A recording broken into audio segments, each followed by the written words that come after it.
Good morning, guys. So today I'll explain CI/CD in simple terms. Basically, what is CI/CD pipeline and what does it mean?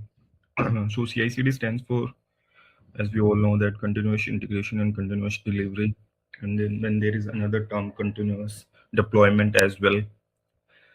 So it is a automatic process of uh, fetching the code, building it, running different type of test cases on that, and after all these stages, we build an artifact of our code.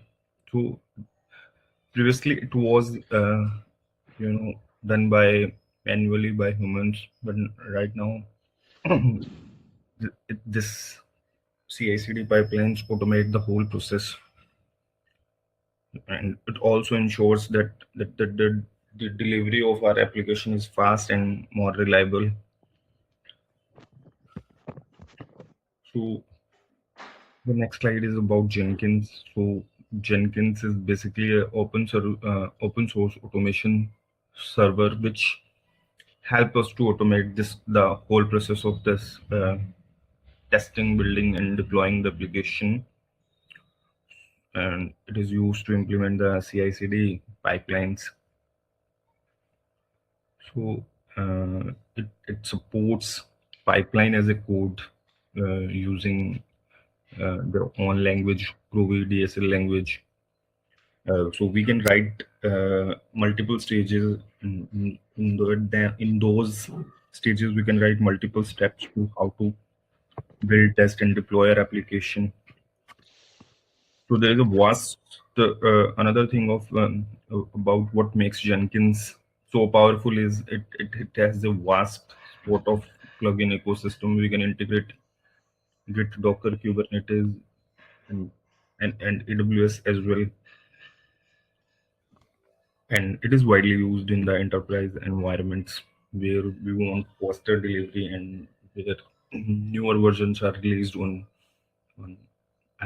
daily basis.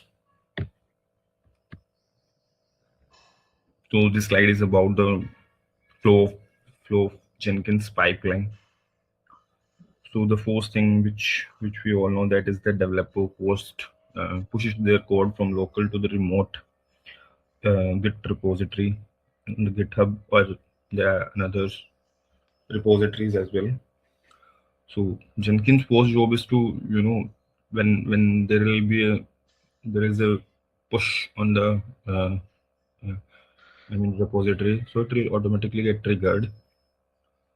Application is built and dependencies are installed. The first step is to, in Jenkins pipeline, is to check out the code from the GitHub repo, from the remote repo on to the Jenkins server, and then it install all the required dependencies, libraries, and frameworks that must be needed by our code to run.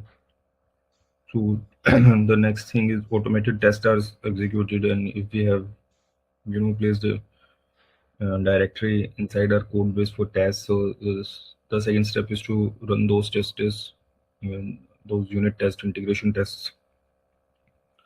After that, we can our artifact is built, or we can also wrap up the whole application code into Docker containers. And then and the last step, so we can also integrate different Slack, Jira plugins. Also, there is the as well presented in Jenkins plugin ecosystem. So we can also report back to the developers like if their build is successful or not. These are some of the key stages in Jenkins pipeline.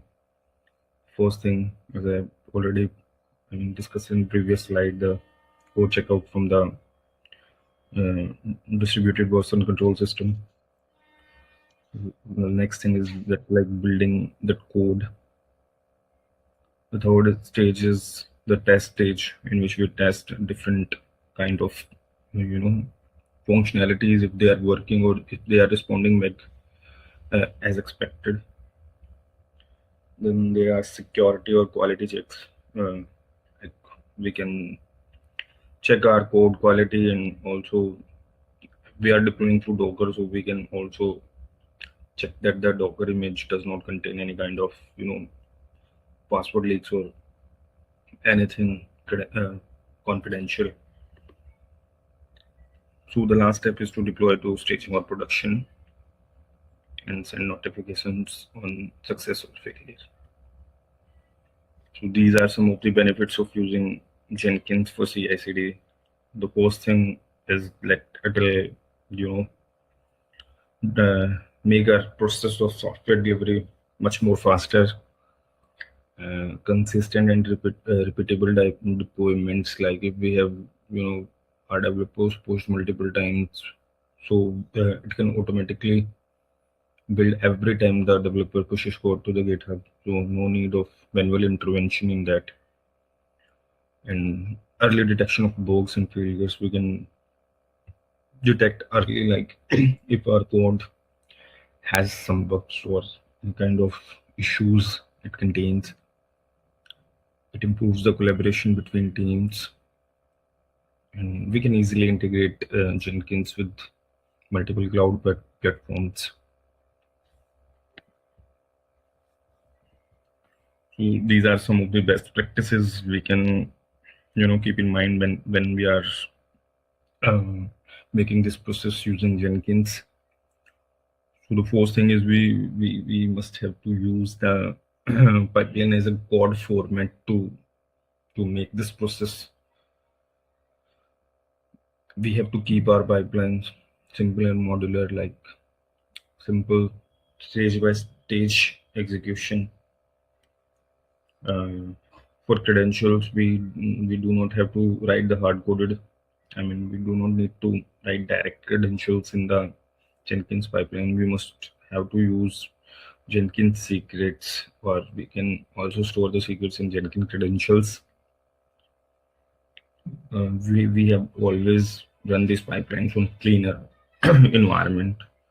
So what does it mean is, like, we have to make a separate server for the Jenkins rather than multiple. Like if our application is deployed using any cloud platform, so we have to make a separate Jenkins server for that.